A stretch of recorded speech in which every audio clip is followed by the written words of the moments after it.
నా కొడుక నీకు దమ్ము ఉంటే భారతదేశానికి రా, ఇక్కడికి రా, ఇక్కడికి వచ్చి హిందూ ధర్మం గురించి, సనాతన ధర్మం గురించి, హిందూ దేవుళ్ళ గురించి మాట్లాడు. ఇప్పుడు చెప్తాం రా బిడ్డ ఏం చేయాలనేది. నువ్వు రేపే చేసేస్తాను అంటున్నావు. సీతాదేవి తర్వాత ద్రౌపది ఏ టీషర్ట్లు వేసుకున్నారా రేపులు అయ్యాయి? సీతాదేవిని రేప్ అయిందా? రేప్ చేసిండా? ద్రౌపదిని రేప్ చేసిరా? బైబుల్ అదే చెప్తుంది, ఖురాన్ అదే చెప్తుంది, భగవద్గీత అదే చెప్తుంది. కానీ చెప్పమని ఏ దేవుడు రా చెప్తున్నాడు? అమ్మాయిలో మీకు చెప్తున్నాను, మీరు గొడ్డ ముక్కలు ఇప్పుకొని తిరగని మీ స్వేచ్ఛ ఇంపార్టెంట్, మీ సేఫ్టీ ఇంపార్టెంట్. ఆడవాళ్ళ గురించి ఎప్పుడైనా సరే ఆడదాన్ని అడ్డు పెట్టుకొని రాజకీయం చేయడం, ఆడదాన్ని అడ్డు పెట్టుకొని సిగ్గు ఎగ్గు లేకుండా ఆడవాళ్ళ గురించి ప్రతిసారి కించపరుచుకుంటూ మాట్లాడిన నా కొడుకల్లారా సంపి ఉప్పు పాత్రేస్తాం నా అన్వేషణ. ఓకే, సో ఆయన ఏదేదో పిచ్చి పిచ్చి వాగుడంతా వాగిండండి, అడ్డమైన వాగుడంతా వాగిండండి. ఏమన్నానండి, టెంపుల్స్ గురించి, విగ్రహాల గురించి మాట్లాడుతున్నాడు. ద్రౌపది వస్త్రాల గురించి మాట్లాడుతున్నారు. సీతాదేవి చీర కట్టుకుంది, ద్రౌపది చీర కట్టుకుంది, రేపు చేయలేదా అని చెప్పి ఇష్టం వచ్చినట్టు హిందూ ధర్మాన్ని ఉద్దేశిస్తూ మాట్లాడుతున్నాడు. అండ్ హిందువుల్లో ఉన్నటువంటి మగవాళ్ళే రేపులు చేస్తున్నారు అని చెప్పి మాట్లాడుతున్నారు. For your kind information brother, హిందువుల్లో ఉన్న మగవాళ్ళు మాత్రమే కాదు, ఎక్కువ అందులో ముస్లింలు ఉన్నారు, క్రైస్తవులు కూడా ఉన్నారు రేపులు చేసే వాళ్ళలా. దాంట్లో తాగుబోతులు చాలా మంది ఉన్నారు. ఇక్కడ హిందూయిజం అనే వర్డ్ ఎందుకు వాడడం అనేది నాకు అర్థం కానటువంటి ఒక పెద్ద క్వశ్చన్ మార్క్. ఇక నెక్స్ట్ పాయింట్కి వద్దాం. ఏమంటారు, ద్రౌపదిని రేప్ చేయడం. నువ్వు చూసినావా ద్రౌపదిని రేప్ చేసిందని? చెప్పండి. చట్టసభలో ఓకే, దుర్యోధనుడు ద్రౌపదిని జుట్టుబట్టి ఈడ్చుకొచ్చి సభలో ఇట్లా పడేసినప్పుడు ఈ మగవాళ్ళ పాండవుల జూదం కోసం భార్యని ఎందుకు తాకట్టు పెట్టావు? తాకట్టు పెట్టడం పాండవులు చేసిన తప్పు. చుట్టుబట్టి ఈడ్చుకొచ్చి ఆడదాన్ని మధ్యలోకి తీసుకురావడం అనేది అధర్మం. Point number 2. పాయింట్ నెంబర్ 3, చీర విప్పుతా ఉంటే ఆ చట్టసభలో కళ్ళకు గంటలు కట్టుకున్న గాంధారి దగ్గర నుంచి, భీష్ముడు దగ్గర నుంచి, చట్టసభలో ఉన్నటువంటి కర్ణుడు వరకు కూడా, దానవీర శూర కర్ణాన్ని పేరు తెచ్చుకున్నటువంటి కర్ణుడు కూడా అధర్మం పాటిస్తూ సభలో ఉన్న ప్రతి ఒక్కరు కూడా వస్త్రాన్ని లాగుతా ఉంటే, చీర కొంగుని లాగుతా ఉంటే ప్రతి ఒక్కరు చూశారే గాని ఎవరు కూడా ఇది తప్పు అని చెప్పి దుర్యోధనుడు చెంప పగలగొట్టలేదని చెప్పి కురుక్షేత్ర యుద్ధంలో శ్రీకృష్ణ భగవానుడు చెప్పాడు. రేప్ చేశారా?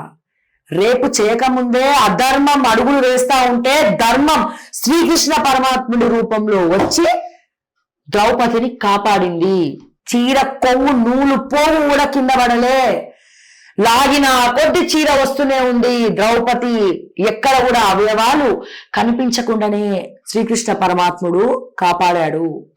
కేవలం ఇది మాత్రమే కాదు, ఆఖరికి భీష్ముడు కూడా ఆ సభలో కూర్చొని ఇది నువ్వు చేసిన తప్పు అని చెప్పి, పాండవులు జూదం చేయడం తప్పు, నువ్వు జూదం ఆడుకుంటా నీ భార్యని తాకట్టు పెట్టడం తప్పు, చట్టసభలో ప్రతి ఒక్కరు ఎవరు కూడా ఆపకుండా ఇది చూసిన వాళ్ళందరిది తప్పు అని చెప్పిన శ్రీకృష్ణ భగవానుడు ద్రౌపది చీర లాగడం, కొంగు లాగడం వల్ల, వీళ్ళు జూదం ఆడడం వల్ల, అధర్మం వేయడం వల్ల, అడుగులు వేయడం వల్ల, ఆడదాన్ని నీచంగా చూడడం వల్ల ధర్మాన్ని కాపాడినటువంటి శ్రీకృష్ణుడు దీని అంతటికి కురుక్షేత్ర యుద్ధం సమాధానం చెప్పింది.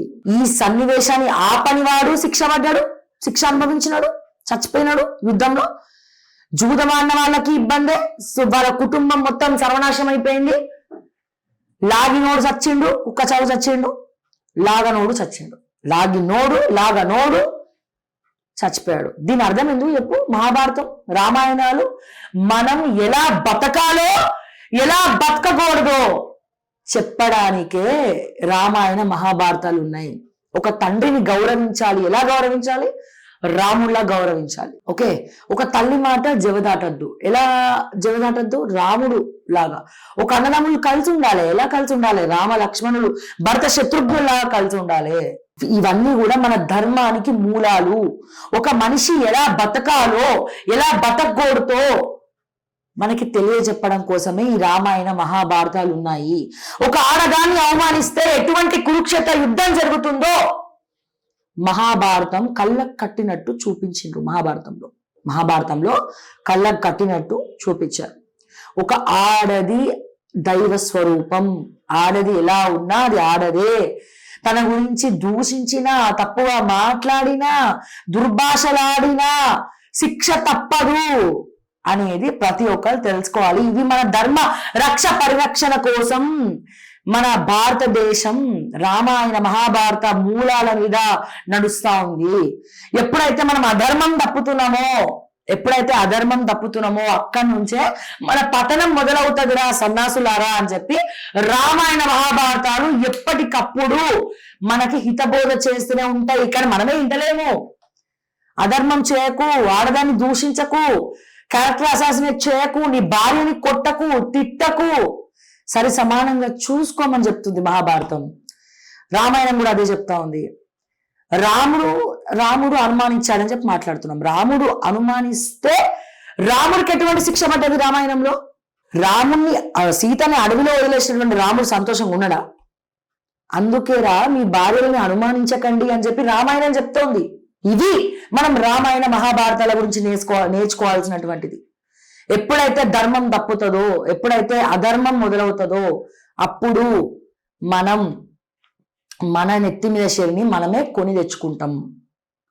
ఎప్పుడైతే నువ్వు ఇష్టం వచ్చినట్టు ద్రౌపది రేప్ అయింది, ఆ సీతను రావణాసుడు ఎత్తుకపోయాడు, ఇప్పుడు చెప్తున్నావు నువ్వు క్షమాపణ, శివాజీకి క్షమాపణ చెప్పుకుంటా నువ్వు మళ్ళీ అందరూ మాట్లాడేసరికి సోషల్ మీడియాలో అందరు నిన్ను తిట్టేసరికి నీ ఛానల్ అన్సబ్స్క్రైబ్ చేసేసరికి నువ్వు మాట్లాడుతున్నావు, హిందువుల గురించి మాట్లాడుతున్నావు. అది శిల్ప కళా నైపుణ్యము, గుళ్ళ మీద ఉన్నటువంటి విగ్రహాల గురించి మాట్లాడుతున్నావు. ప్రకృతి ధర్మం అది. సో నిజంగా అందుకే బహుశా ప్రతి ఒక్క ఆడది భయపడుతుంది. మధ్య పెళ్లిళ్ళు చేసుకోవడానికి కూడా అందుకే భయపడుతున్నారు. ఎందుకంటే ఎవరు ఎలాంటి వాళ్ళో అర్థం కావట్లే. మీరు అబ్జర్వ్ చేయండి, ఎప్పుడైతే ప్రతి ఇంట్లో గొడవలు అవుతూ ఉంటాయో ఆ గొడవలు పడుతున్నటువంటి ఫ్యామిలీ దగ్గర లక్ష్మీ కటాక్షం ఉండదు. ఎక్కడైతే ఒక స్త్రీని ఒక ఈక్వల్ ప్రయారిటీతో సరి సమానంగా చూసుకుంటారో అక్కడ సంపద అనేది, అష్టలక్ష్ముల సంపద అనేది కొలువు తీరుతుంది. భార్యని ఎంత గౌరవిస్తే, చాలా మంది మాట్లాడతారు చరిత్రలో భార్యల్ని చాలా హీనంగా చూసినారు, ఆడవాళ్ళని చాలా హీనంగా చూస్తున్నారు అని చెప్పి. ఎవరు చెప్పారండి? ఆడపిల్లలు ఇంటికి పుడితే లక్ష్మి కళ. అది భార్యకి చెప్పండి. అప్పటి మగవాళ్ళు భార్య అభిప్రాయం తెలుసుకొని ఏం చేయకపోతుండే. నిజంగా ఒక ఈక్వాలిటీ అనేది భార్యకి ఇవ్వకపోతే సత్యభామని శ్రీకృష్ణుడు యుద్ధానికి ఎందుకు తీసుకుపోయినాడు? నరకాసుని సత్యభామతోటి ఎందుకు వధించినాడు? సత్యభామకి యుద్ధానికి వెళ్ళడం ఇష్టం, యుద్ధం చేసింది. అప్పట్లో ఆడవాళ్ళందరూ యుద్ధానికి వెళ్ళారు. ఈ తర్వాత ఇవన్నీ ఇష్టం వచ్చినట్టు ఎవరు పడితే వాడు రావడము, ఇష్టం వచ్చినట్టు మాట్లాడము, ఇవన్నీ చెప్పడం. నేను అంటున్నా, నీకు నిజంగా దమ్ముంటే నామినేషన్ చెప్తా ఉన్నా ఎక్కడో యాత్రికుల్లాగా తిరుక్కుంటా పిచ్చి కుక్కలాగా కుక్క కరిచినట్టు ఉరుకుంటా బెట్టింగ్ యాప్స్ గురించి మీరు మాట్లాడితే చాలా ఆనందం అనిపించింది. కానీ ఎప్పుడైతే ఒక వన్ సైడ్ నువ్వు హిందువులందరూ రేప్ చేస్తారు అని చెప్పి మాట్లాడడము, ఓకే, ఎక్కడైతే స్త్రీ మూర్తులుగా పిలువబడేటువంటి గుళ్ళల్లో కళాకారులు చిత్రీకరించినటువంటి ఆ స్త్రీ మూర్తులని గుళ్ళల్లో నువ్వు కొట్టేస్తావా అని చెప్పి మాట్లాడడము, ఎక్కడైతే ద్రౌపదిని రేప్ చేసిండ్రు, సీతాదేవిని రేప్ చేసిండ్రు అని చెప్పి నువ్వు మాట్లాడినావు, అక్కడ నీ పతనం మొదలైంది. నా కొడుక, నీకు దమ్ము ఉంటే భారతదేశానికి రా, ఇక్కడికి వచ్చి హిందూ ధర్మం గురించి, సనాతన ధర్మం గురించి, హిందూ దేవుళ్ళ గురించి మాట్లాడు. అప్పుడు చెప్తాం రా బిడ్డ ఏం చేయాలనేది. నువ్వు ఎవరైనా పైసలు తీసుకుంటే నువ్వు తీసుకో, నువ్వు ఇష్టం వచ్చినట్టు తీసుకో, నువ్వు బతుకు, ఎవరం ఏమనం. కానీ ఇటువంటి మాటలు సనాతన ధర్మాన్ని కించపరుస్తూ, సీతాదేవిని ద్రౌపదిని కించపరుస్తూ మాట్లాడడం కరెక్ట్ కాదు. సీతాదేవిని రేప్ చేసిండా? ద్రౌపదిని రేప్ చేసిరా? రేపు చేయకుండానే కాపాడిండ్రా భయ్. చరిత్ర చెప్తా చదువు. ఇవాళ ఒక వీడియో రిలీజ్ చేసినావు కదా నిన్న, నేను రామాయణం రేపటి చదువుతున్నాను, చదువు. రామాయణంలో ఏముందో చదివి తెలుసుకొని వీలైతే పాటించు. సో ఇదండి నేను మాట్లాడిన దాంట్లో ఏమైనా తప్పు ఉంటే దయచేసి క్షమించండి. నీకు నిజంగా దమ్ము ఉంటే నేను ఒకటే చెప్తా ఉన్నా, నా అన్వేషణ హైదరాబాద్కి రా, భారతదేశంలో అడుగు పెట్టు. సనాతన ధర్మం గురించి హిందువుల గురించి మాట్లాడిన నువ్వు నీలాంటి వాళ్ళ బంగ్లాదేశ్ లో సంపుక తింటురు. నిన్నటికి నిన్న 7 ఏళ్ల పసిపాపని సజీవ దహనం చేసిర్రు ముస్లింస్. సజీవ దహనం చేసినారు ముస్లింస్. 7 ఏళ్ల పాప ఏం పాపం చేసింది? హిందువుగా పుట్టడం ఆమె చేసిన పాపమా? సరే, ఏ ధర్మమైనా అందరూ బాగుండాలని చెప్తుంది కదా. బైబుల్ అది చెప్తుంది, ఖురాన్ అది చెప్తుంది, భగవద్గీత అది చెప్తుంది. కానీ చెప్పమని ఏ దేవుడు చెప్తున్నాడు? ఏ దేవుడు చెప్పట్లే.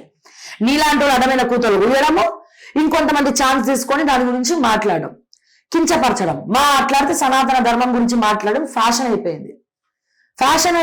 మాట్లాడితే వాడు హీరో అయిపోతాడు అనుకుంటున్నాడు, కానీ వాడు ఒక జీరో.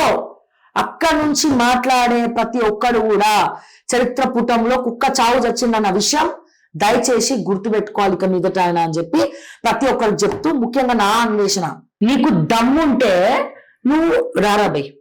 ఎక్కడికి రా? భారతదేశంలో అడుగు పెట్టు, నువ్వు కాలు పెట్టు. భారతదేశానికి రాను, నా తెలంగాణకి రారాబాయ్. నువ్వు దమ్ముంటే నా అన్వేషణ మిస్టర్ అన్వేష్ మైకేల్ కాదు. నీ పూర్తి పేరు తెలియాలనుకున్నావు? అన్వేషణ మైకేల్.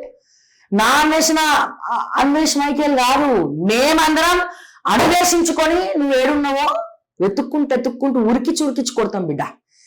ఏం ఫ్యాషన్ అనుకుంటున్నావా? హిందూయిజం గురించి, సనాతన ధర్మం గురించి మాట్లాడడం నేను ఇదే చెప్తున్నా, ఛాలెంజ్ చెప్తున్నా, ప్రతి ఒక్కరికి చెప్తా ఉన్నా.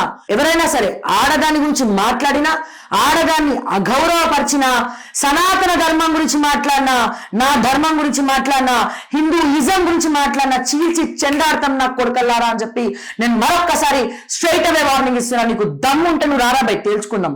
తాడోపేడు ఇష్టం వచ్చినట్టు మాట్లాడుతున్నావు.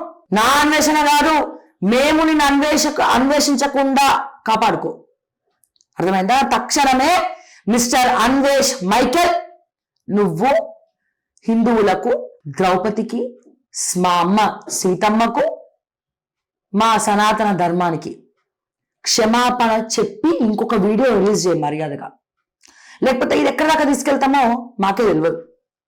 ఎవరు అవసరం లేదు, నేను ఒక్కదాన్ని చాలు బిడ్డ, నేను ఒక్కదాన్ని చాలు నీకు. అర్థమైందా? సో దయచేసి వ్యాఖ్యల్ని వెనక్కి తీసుకుంటామని అనుకుంటున్నా మిస్టర్ అన్వేష్ మైకేల్.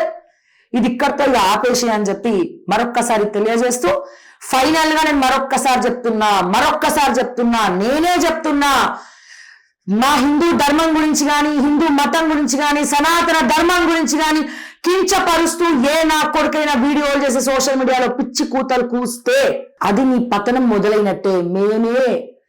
మేమే ఫస్ట్ దాడి చేయడానికి మీ ముందు ఉంటామని చెప్పి నేను మరొక్కసారి తెలియజేస్తా ఉన్నా. ఆడవాళ్ళ గురించి ఎప్పుడైనా సరే ఆడదాన్ని అడ్డు పెట్టుకొని రాజకీయం చేయడం, ఆడదాన్ని అడ్డు పెట్టుకొని సిగ్గు ఎగ్గు లేకుండా ఆడవాళ్ళ గురించి ప్రతిసారి కించపరుచుకుంటూ మాట్లాడిన నా కొడుకల్లారా సంపి ఉప్పు పాత్రేస్తామని చెప్పి మరొక్కసారి తెలియజేస్తూ, జై తెలంగాణ, జై సనాతన ధర్మం, జై హిందూయిజం, జై భారత్.